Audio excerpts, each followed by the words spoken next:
भारत माता शीर्षक कविता की समीक्षा करेंगे, जिसके रचनाकार छायावाद के सुप्रसिद्ध कवि सुमित्रानंदन पंत जी हैं।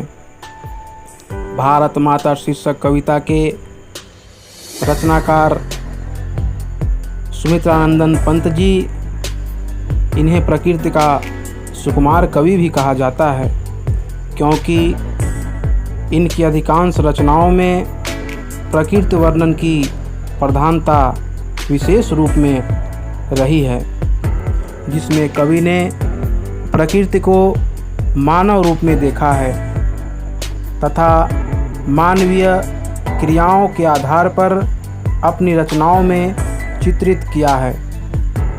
इनकी प्रमुख रचनाओं में वीणा, गुंजन, ग्रंथि, ग्राम्या, स्वर्णधूलि, स्वर्णकिरण, युगांत, युगवाणी, चिदंबरा आदि इनकी प्रमुख रचनाएं हैं। ग्राम्या में इन्होंने प्रकृति की विभिन्न रूपों एवं छवियों का मनोहर चित्रण किया है। भारत माता शीर्षक कविता इनकी प्रसिद्ध काव्य संकलन ग्राम्या में संकलित है, जिसका प्रकाशन सन 1940 ईस्वी में हुआ था। इनमें कुल 53 कविताएं संकलित हैं, जिनमें कवि ने ग्रामीण जीवन का चित्रण किया है, जिसमें भारत और भारतवासियों की दशा का वर्णन है।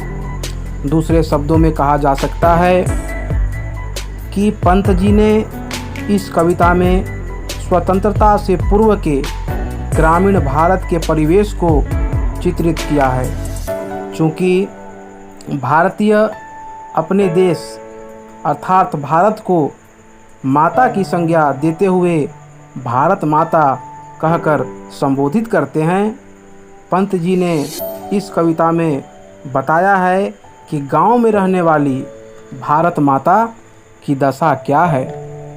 वे गौरवमय अतीत काल से गुलामी की अवधि के भारत की तुलना करते हुए कहते हैं कि इस कविता का रचना काल स्वतंत्रता के पूर्व का है। उस समय के ग्रामीण भारत की दीनहीन दशा देखकर कवि का हृदय भर आया है और उसी दीनता का चित्रण कवि ने बड़ी मार्मिक ढंग से किया है। भाव पक्ष को स्पष्ट करते हुए कवि के शब्दों में कहा जा सकता है कि कवि ने कविता की पंक्तियों में खेत खलिहान, नदियों, मिट्टी, पहाड़, वृक्ष आदि का बड़ी ही मानवीकरण क्रियाओं के साथ उल्लेख किया है। भारत माता को ग्रामवासिनी कहा है, अर्थात भारत माता ग्राम में वास करने वाली है। कवि पंत कहते हैं कि भारत माता गांव में निवास करती है, अर्थात वास्तविक अर्थों में भारत गांवों का देश है तथा गांव में ही भारत माता के दर्शन हो पाते हैं। ग्रामीण परिवेश का मनोहारी चित्रण करते हुए कवि ने कहा है, यहाँ खेतों में हरियाली फैली रहती है और उनमें अनाज लहराता रहता है, परंतु इसका हरा आंचल मैला सा अर्थात गंदगी से व्याप्त रहता है। अर्थात गाँव में गंदगी फैली रहती है। गंगा एवं जमुना के जल को कवि ने भारत माता के आंसू से संबोधित किया है, जिसमें साथ साथ भारतीयों की दरिद्रता, दीनता एवं श्रम निष्ठा का जल बहता है, ऐसा कवि कहते हैं। भारतीयों की दीनता को देखकर मानो भारत माता करुणा के आंसू बहा रही है। भारत माता का मन युगों से बाहरी लोगों के आक्रमण, शोषण आदि से विषादग्रस्त रहता है। वह शासकों की कृपा पर पूर्ण रूप से निर्भर रहती है, जिससे उनकी दृष्टि निराशा से झुकी हुई रहती है। भारत माता मन ही मन विलाप कर रही है, रो रही है। इन पंक्तियों में इस कथन को कवि ने बड़े ही सहजता से स्पष्ट किया है। ग्राम वासिनी, खेतों में फैला है श्यामल, धूल भरा मैला सा आंचल। गंगा यमुना में आंसू जल, मिट्टी की प्रतिमा उदासनी, ग्राम वासिनी। यह कविता अंग्रेज़ों के शासनकाल में लिखी गई थी। इसी कारण भारत माता को उदासनी कहा गया है तथा अपने ही घर में प्रवासिनी कहकर कवि ने संबोधित किया है। इस कविता में भारतीयों की दीनता का वर्णन बड़े ही मार्मिक रूप में प्रस्तुत किया गया है। कवि ने भारत की पराधीन काल की दुर्दशा का भावपूर्ण चित्रण करते हुए कहा है कि भारत माता की 30 करोड़ संतान गरीबी के कारण नंगे बदन हैं, शोषण से ग्रस्त हैं, खाने को पर्याप्त भोजन भी नहीं है तथा प्रतिरोध करने में भी यह असमर्थ हैं। यह अंधविश्वासों से ग्रस्त होने के कारण अज्ञानी, असभ्य, अशिक्षित एवं गरीब हैं। भारतवासी अत्याचारी के सामने सदा झुके हुए एवं दबे हुए से रहते हैं। यह गरीबी का कारण इनकी अज्ञानता ही है। यह गरीब होने के कारण ही पेड़ों के नीचे निवास करते हैं। इनके पास उचित आवास व्यवस्था नहीं है तथा ये खुले आसमान के नीचे सोने को विवश हैं।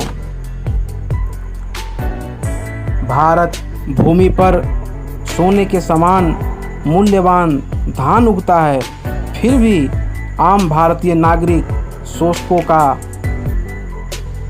गुलाम बना हुआ है। शासकों के अन्याय ने भारतीयों के भाग्य रूपी चंद्रमा को ग्रस्त कर लिया है।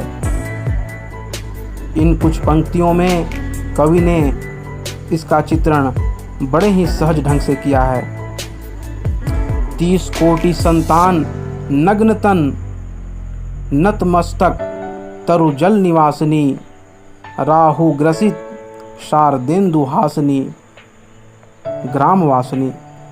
आशय यह है कि प्रकृति उपहारों एवं सौंदर्य से संपन्न होने पर भी भारतीयों का जीवन कष्टों से घिरा रहता है। आगे कवि ने मानवीय चेतनाओं एवं कुंठा का बड़ा ही मार्मिक ढंग से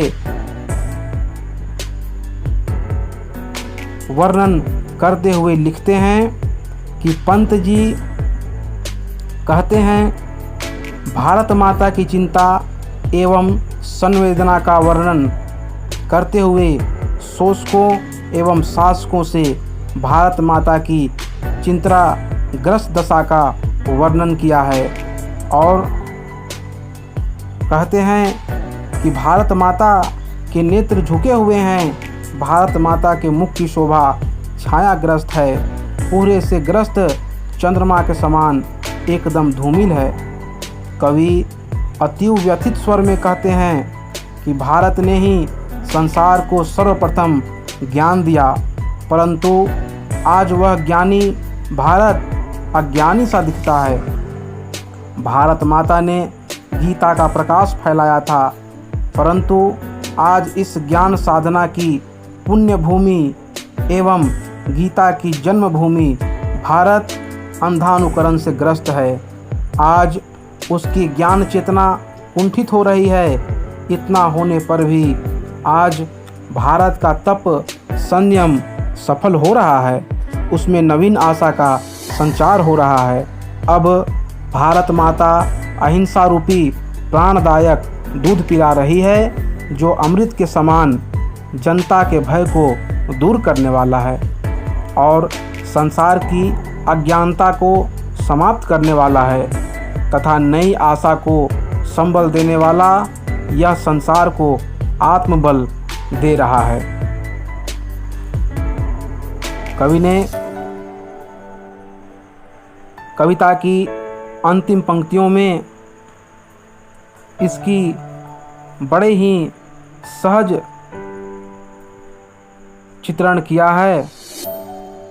चिंतित भ्रिकुटी क्षितिज तिमिरांकित, ज्ञान मूढ़ गीता प्रकाशिनी, जग जननी जीवन विकासनी।